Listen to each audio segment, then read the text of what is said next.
How's it going, guys? It's KingTheGreat here. Hopefully all y'all are having a wonderful day, night, or evening. And today I'm bringing something I feel that hasn't been addressed quite yet. And if it has, well, I'm still doing this. So I am making a quick guide on what to expect from cEDH tournaments as someone who actively travels and, kind of has a feel of how things are handled. I just wanted to make this statement for newcomers because our format is growing at a exponentially fast rate where we have events almost every weekend, and I just want to do something for the new guy, and I feel like this video will kind of address what to expect. And these are, of course, my opinions, so definitely take them with a grain of salt. But I feel like I do address them pretty well. And yeah, anyways, let's get right into it. Alright, let's start by talking about what is different. And we're going to start with tournament politics, are vastly different from your local game shop or playing with your buddies, because of the fact is the social dynamic gets changed because we're playing for thousands of dollars in cash or some rare high valuable collectible cards or items. While sportsmanship is to be expected from these events, fairness is often very subjective, and we're going to talk about those for here, which are loopholes and leveraging. cEDH overall is inherently political. Players may often offer deals containing deliberate ambiguities against their pod. Like, for example, a player might promise not to win on this turn, air quote, and only to cast an extra turn spell and win on the next turn. Is that inherently a lie? No, but it does tend to happen at times. The other example is a player is winning and the table asks, can we stop this? And the player goes, yes, I can stop it, and proceed to win on top of that player's win attempt. And that can leave a sour taste in the other people's mouths, and honestly it is very unfortunate sometimes that does end up happening. Next, you want to learn charisma is a resource. If you know how to, what we call yapping, you can technically be a better pilot. Now, as a person that only really plays one deck, I am a very skilled pilot when it comes to playing my deck, at least from what I have been told. However, I am not the best talker, I'm not the best political person. So I am looking to work on that, but also not trying to take advantage of other people as unfairly, if that makes sense.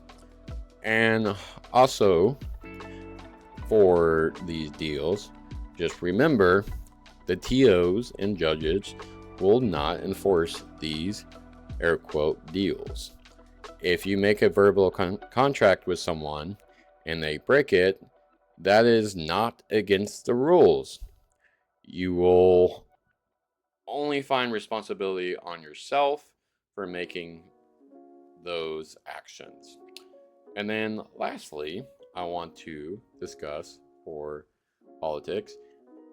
Some players will try to be as reasonable as possible with you, and you can definitely take advantage of that, especially if you're a new player not understanding the game fully. And you also just can't rely on what you've seen on social media or from your play group, because every person is different. And so I would like to say, like, for example, one thing that people tend to do is, at least from my point, a new player will see the deck I am playing and they will go, that deck is terrifying, and kind of be blindsided by the idea of someone else as a demanding board state and proceed to take me out of the game. Is that sometimes correct? Debatable. It depends on the pod. But also at the same time, talk with your players. Talk with the pod, because sometimes those people might actually be able to help you. I'm not saying follow through all the time. I could definitely win early. My deck has the capability of winning early, but I also have kind of changed how I play and tried to help out as best I can if I need to. But also at the same time, remember, not everyone has your best interests. They are there to win. So let's get right into the next point. Now that we did talk about the politics of the scene, now we're going to have to look at the competitive integrity versus casual play. The transition from playing with your friends or locals is much in a relaxed atmosphere. In a tournament, the setting can change, but also once you get used to it, you will seem to actually enjoy a lot of these bigger cEDH tournaments. And I wanted to address, when it comes to your locals or to your friends, if you see them at a tournament, do not be surprised if they don't look out for the best interests for yourself. They are there to win. They are going to prioritize their own standings and their own win percentages. You must approach every scenario with the same level of scrutiny, especially when it comes to that and also playing against top level players or content creators, which is the next point we're going to look into. Alright, onwards to content creators and top players. And for this bit, we're going to talk about what I call starstruck syndrome. So essentially what ends up happening, at least from my perspective, a new player will play against a content creator or top player, and they want to be on their good side to potentially become in a social media post or video or something of the works. And this inherently gives the content creator an advantage because they can essentially manipulate that newcomer into making decisions to help the content creator or top player and fail to manage their board state and causing that person to win. Now, I am not saying all content creators or top players do this, but I have noticed this in all the tournaments I have played in, and unfortunately that's just how it is. However, I do believe that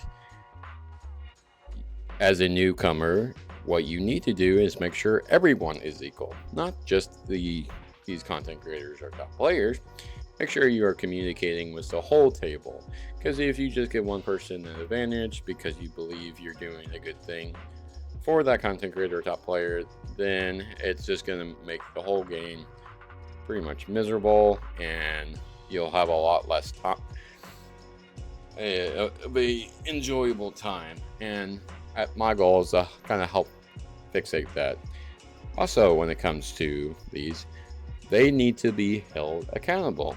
So if there was ever a time where you're playing against these people and you feel like they're being unfair but don't know how to speak up, do so, because the judges are there to help you. And even if you feel like that you're going to upset these people, at the end of the day, they are just players. They are there to provide content, and they're there to try to win.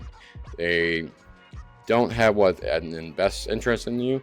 A majority of them are super nice. Like, I've talked to plenty of these top people, and I've grown attached to a lot of them, and I do consider them friends.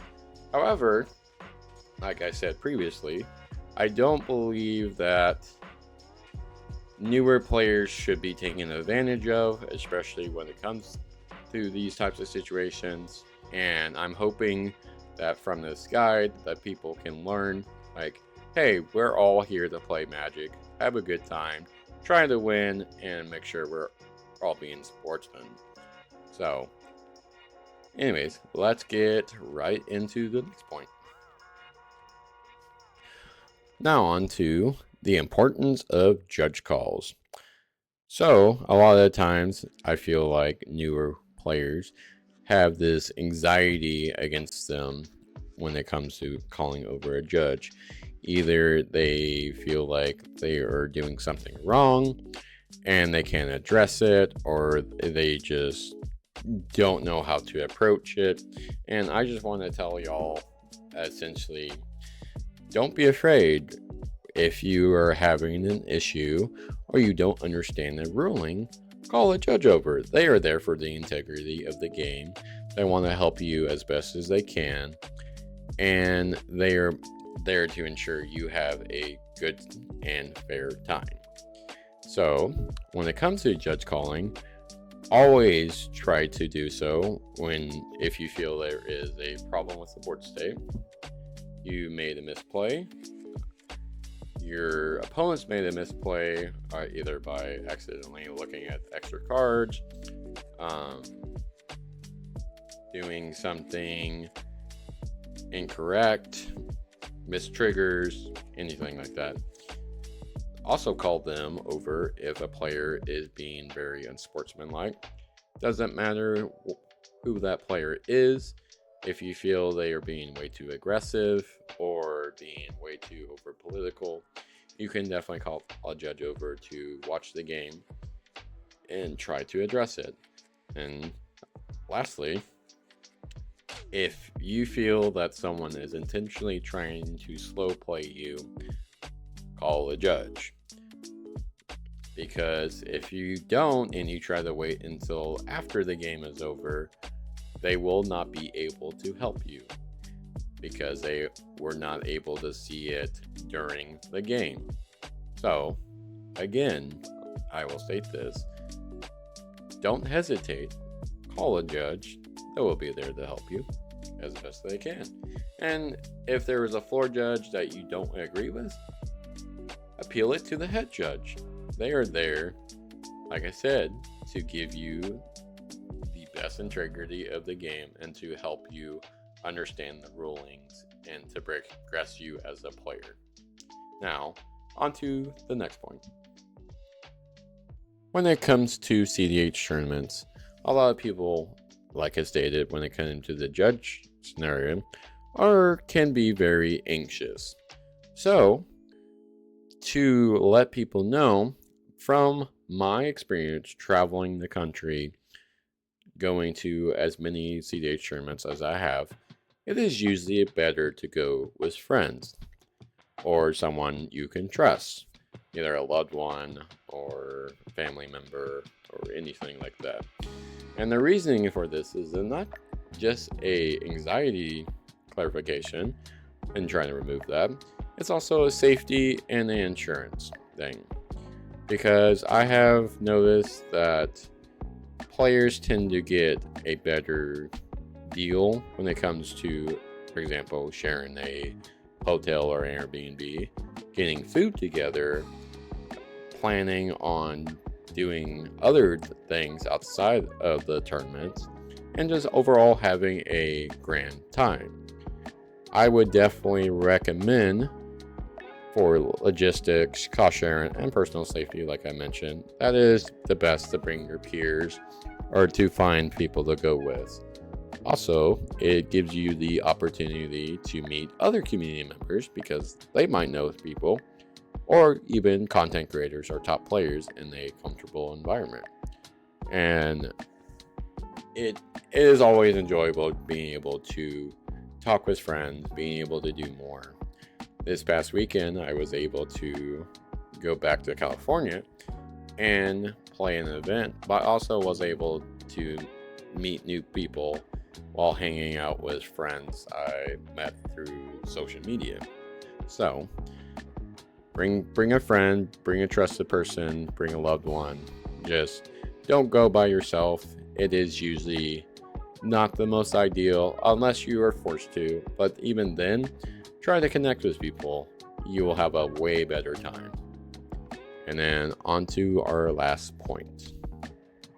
Alright, and lastly, we're going to talk about physical and mental preparation for cEDH tournaments. Your success is not always going to be guaranteed. Don't go into a tournament expecting to win right out. Try your best and do what you can in order to succeed. But also don't beat yourself up if you don't do well. Because at the end of the day, there is so many cEDH tournaments happening. And you'll do bad on some days and you'll do great on other days. Just remember that it is a test of endurance. So when it comes to cEDH tournaments, view your early tournaments as learning opportunities, focusing on your personal growth and what you can do to change your deck list or be a better talker, politicker, or anything in regards to that. When you're preparing for your tournaments, make sure you get adequate sleep, stay hydrated throughout the tournament, and bring some snacks, because not all the time the tournaments will have food provided, and sometimes you won't even get a lunch, especially for the bigger tournaments, and they can be long and mentally exhausting.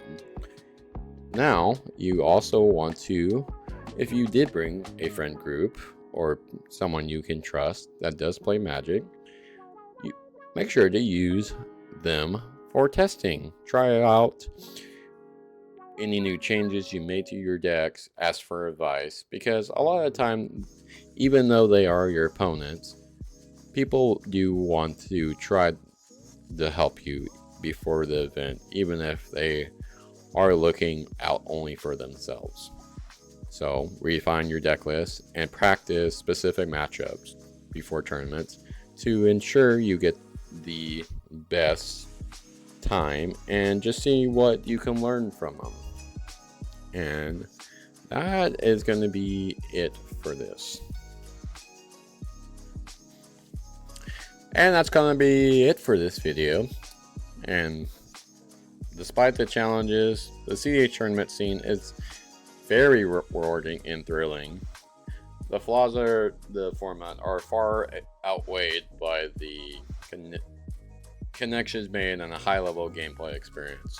I encourage everyone to try out the cEDH tournament scene because it's very fun. Being able to travel pretty much across the country and potentially across the world is always a great time. I like talking with people. I like getting to meet with these content creators, meeting with these top players, meeting with the TOs, judges, artists. Like, it is very fun. I love what I do. I love playing cEDH. And, you know, there's always going to be a bad time, but don't let that ruin it for the rest of the time you're playing cEDH. It is a very enjoyable format. I know we do have our flaws. There is always going to be something bad, but I think the positives outweigh the negatives, and I hope to continue to push out the positive as a community member of cEDH, especially for the Texas scene and of course across the US. Being able to work with who I do and just getting to talk to people is awesome. I appreciate all of y'all for, you know, entrusting me in doing a lot, especially the character community. Thank you so much, guys. Like, I love y'all to death. I want to also say thanks to all my friends from the other content creators, from Critical EDH to Duke Blue to Eisenhurst to the guys over at TopDeck, like, and then also the TOs over at Excalibur Events, CCS, and Land Go, which I am trying to support their events as much as possible.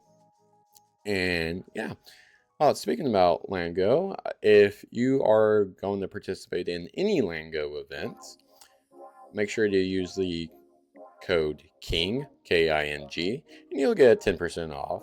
of your next entry to their events. And hopefully you'll see me at the Excalibur Dallas event, which is coming up next week. I will be there hanging out, playing cEDH, and hope to, talk with a bunch of people. But if you had any feedback for me, I do value it. I do want to see what you didn't know about or what I should have made a topic about, because like I said, I want to be able to help you. I want to see the scene healthy. I want players to enjoy it. I would like to see more people, get into the tournament section. But yeah, like I said, let me know down below what you thought. If you like this video, please give me a thumbs up. And if you want more videos like this and want to see more from me, please give me a subscribe. It would mean the world to me. And follow me on all my other social medias. And I think that's pretty much it. Bye.